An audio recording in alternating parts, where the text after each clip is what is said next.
Hey everyone, I wanted to put out this video to clarify some of the things that I said in the last video and to give just like a quick little update on what's going on with me medically. I think that this is funny because I have about 20 subscribers and the last video got like 40 views and I'm still called to do an apology video. And this is not because anybody made any comments or any feedback to me. But first I want to kind of give an idea of how I have been doing my videos. So, I mean, basically what it is that I, kind of have been, have stuff on my mind and experiences that I'm going through. I'm kind of making certain connections and I want to share those connections with you guys. And for the first few videos, it was just kind of me sitting down in stream of consciousness, right? And that's probably why they were so long. So I'm going to work on cutting them down, and also that's probably why they're a little bit rambling too. That last video, I did write down some of the numbers just because, my mind doesn't work like that if I don't write them down. So I think that, moving forward, I am going to try to kind of get my ideas down on paper so I can be a little bit more concise and a little bit more thoughtful with my words. Especially on that last video, I didn't have time to go back and watch it before I posted it, and I watched it a couple of days ago, and there were some things that kind of made me cringe a little bit in terms of what I said and how I said it. And so for me, this isn't because, like I said, anybody reached out to me. Anybody who knows me knows that I don't feel called to change myself or my behavior or apologize for actions unless I think that that they're an issue, right? And that's not to say that I'm hard-headed and saying oh, you can't tell me what to do. But if there's a good reason and it's articulated correctly, I absolutely will, kind of use that to reflect on myself. And so this is kind of one of those situations. There was a couple of times that, some of the things that I said kind of made me cringe hearing it. And I wanted to offer some clarification with those. And also, learning from those until moving forward, I'm going to kind of write down my stuff. I'm going to review my videos, all those things. The first point is that I absolutely did not intend to kind of target anybody's views. I mentioned some things, about the secular worldview, that scientific worldview. And I mentioned in opposition to, Christianity, Judaism, Islam, those kind of belief systems. And I didn't mean it to sound like I was attacking anyone's beliefs. I think that those belief systems absolutely are compatible with our current scientific worldviews, right? In terms of astrology, astronomy, and evolution and all these things. And as I mentioned, one of the founding theorists about the Big Bang was a reverend, right? He was a man of faith, in the same way that Charles Darwin mentioned God more times than he mentioned natural selection or survival of the fittest. in his Origins of the Species. And granted, Charles Darwin was agnostic. He, throughout his life, he moved away from Christianity to agnosticism. But he was never an atheist, and he never thought that his scientific studies were in opposition to believing in God.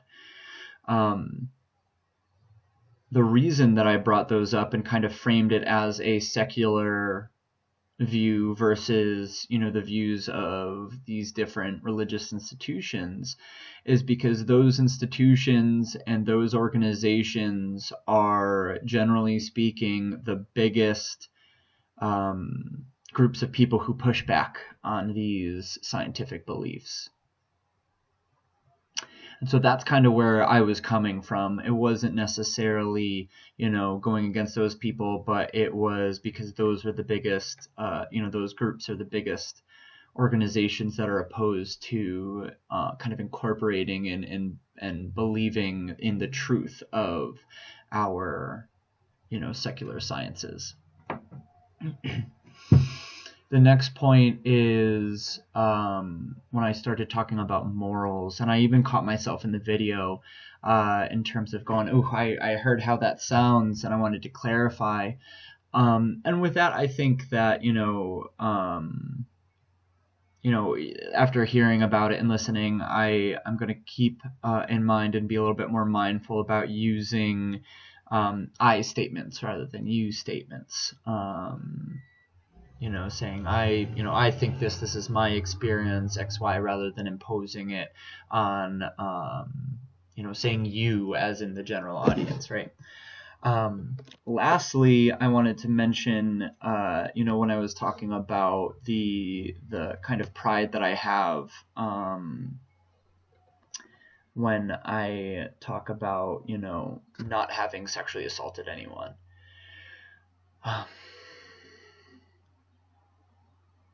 And, I think that sexual assault is one of the most serious and detrimental things that you could do to somebody.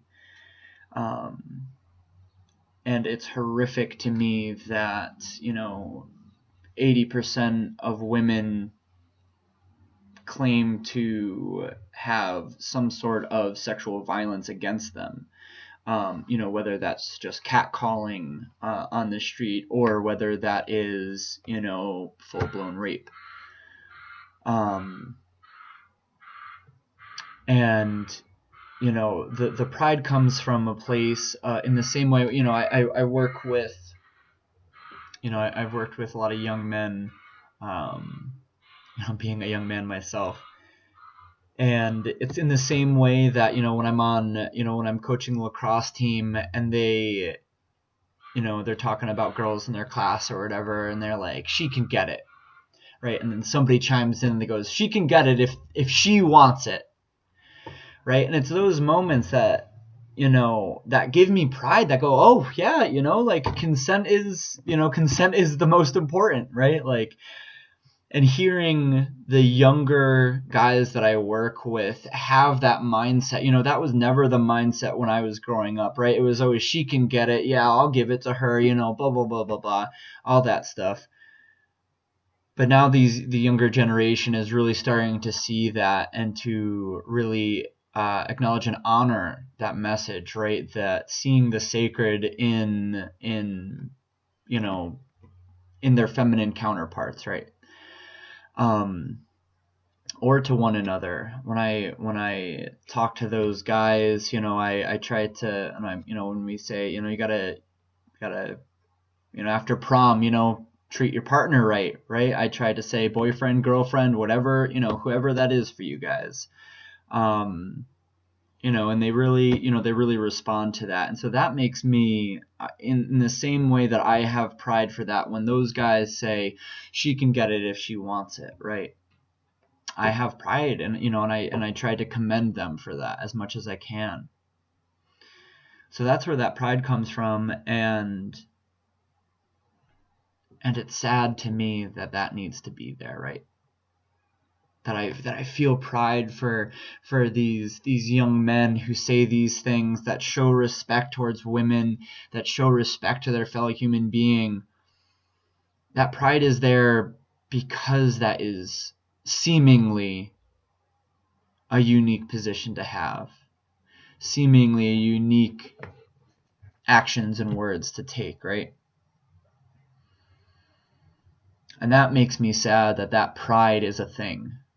That it's not just standard. It's not just, yeah, of course everybody should have their physical autonomy respected and honored. That it's not just standard. So I wanted to clarify that as well. So moving on to my medical update. This last Friday, I had my kind of pre-procedures. I spent the entire day in the hospital having my liver mapped and my arteries mapped so that they can get to my liver and get the tumors in my liver. And all of these things. So basically what they're looking to do is that this big tumor in my liver right now, or the bigger tumor, I have 2 tumors in my liver right now that shows up on scans.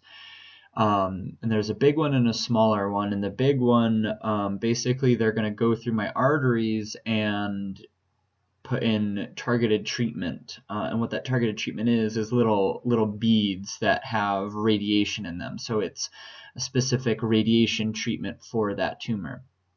Now the smaller tumor, is small enough so that they decided that they were just going to put the beads to block off the blood supply to basically, suffocate it and starve it for its blood and nutrients. And a part of this, because they're using radiation, and where, when you put radiation into your liver, it can seep into your lungs and heart and elsewhere. So part of this mapping is to know, to kind of do a little dose of radiation, see how much radiation actually leaks out of your liver to elsewhere, so that they have to kind of get all of these specific numbers to get the dosing just right, because the doses are unique to each individual person. There's no standard, okay, this person is 100 pounds and, XYZ, we're going to use this dose. Each person has a unique dosage. So that's what I did. I went to the hospital at 9. I spent about an hour and a half in this procedure room while they're doing this mapping. So they put a catheter. You can see my little Band-Aid right there. My catheter into my arteries. Then it went up my arm, down through my middle, and went all the way over to my liver. So, people, I told one of my friends this, and he was like, isn't that the thing that goes in your pee hole? And a catheter is just a tube, right? So they have different gauges of catheter. And so this was a very small catheter that went in through my arteries. So they kind of put this tube in, and they did, they had live real-time scans that went on like around me, so they could see where they needed to move this catheter through my my vascular network. I heard them whispering, going, oh, we gotta take a right there, and we gotta take a left there, and this vein is really bendy and all this stuff.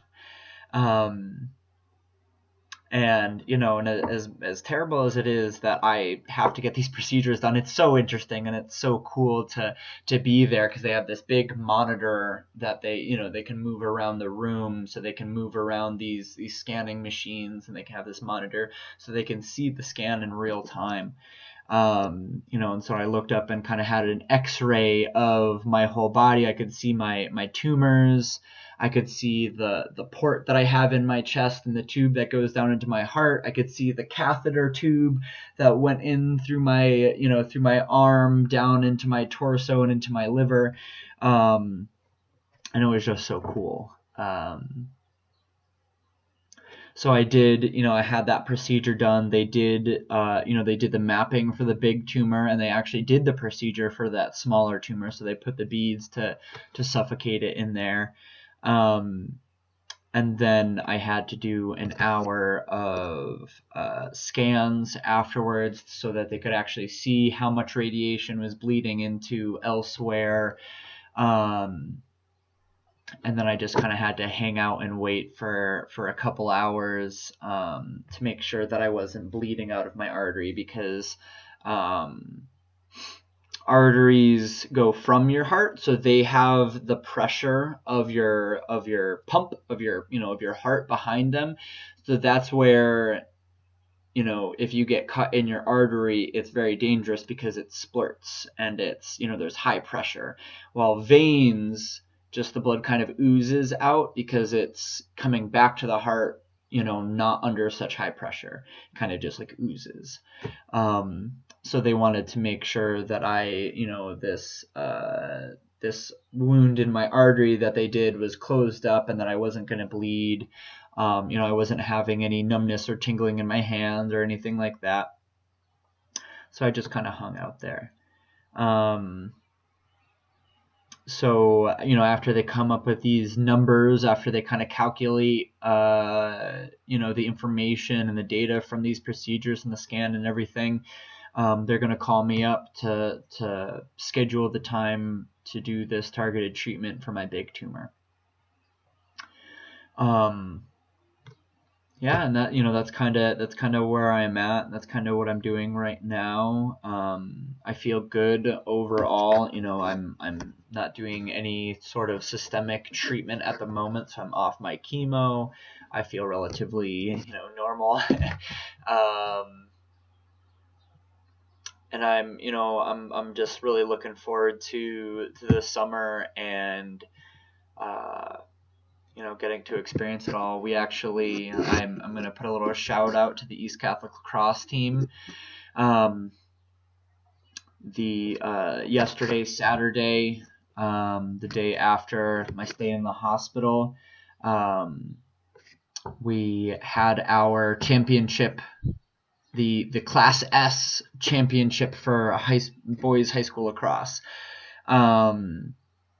And for me, it's, one of those full circle events. I went to East Catholic and I played on the lacrosse team there. And when I played, we were trash.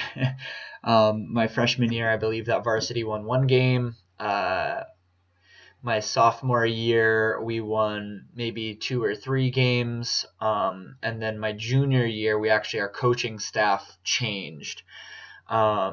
So my junior year, we went 500, which means that we lost as many games as we won. And then the next year, we had the first winning record in East Catholic Lacrosse history. So my senior year, we had the first winning record. By the next year after I graduated, we made it to the state tournament. So in the last 10 years from when I graduated, we have come such a long way, and we have gotten consistently into the tournament. However, up until this year, we did not make it past the semifinals. So this is the first year that we ever made it into the championship. So we made, East Catholic history. And I, for me, that was one of those full circle events of going, this was, it was so cool being a part of a program that I built the foundation for, and that I was a part of, and that I started to be it was me and my teammates when I played that really was the seed for this culture of winning, this culture of, being 500 isn't enough. Having our winning season isn't enough. We're going to get to states, and then, getting that first game in the states isn't enough. Getting to the quarterfinals isn't enough. Getting to the semifinals isn't enough. And now we can say, we've been to the state championship, and losing that game isn't enough. Next year, it will be winning it will make us satisfied, right? And having that culture of success, and seeing where that program is now from where it was when I played is just so cool and so rewarding to me. And, even though the guys lost, we lost 9-13. They battled every single minute of that game. We came out and, there was that kind of nerves and jitters and kind of intimidation of being in the championship, right? Playing against a team that had won the championship the last 2 years. Playing against the reigning champions. There was that nerves, the jitters, and eventually after we kind of got over that, we started playing with urgency and we started having confidence and we started playing our game, and we came back, right? If our head coach said if we had 5 more minutes in that game, we would have won.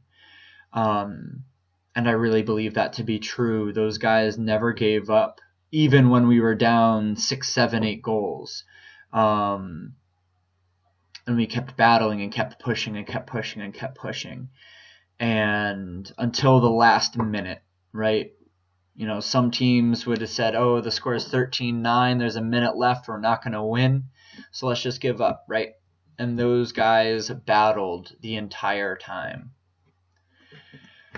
And, that just shows the mental toughness that this game instills in people. And that's something that I have talked to those guys about, is that, that the strength and resiliency that I have to have, that I rely on through what I'm going through with my diagnosis. Huge parts of that came from lacrosse, came from learning those skills in a game, for a game. And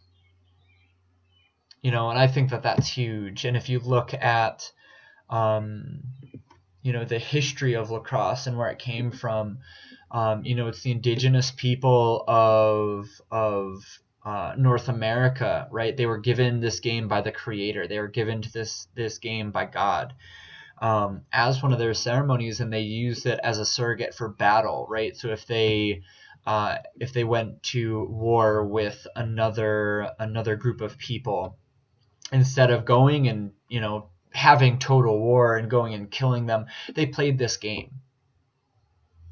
And granted, it was brutal back in the day, and they killed each other, and they had knives on them, and they had, some tribes used 2 wooden sticks, and one of them was like a war club, and the other one was, your lacrosse club.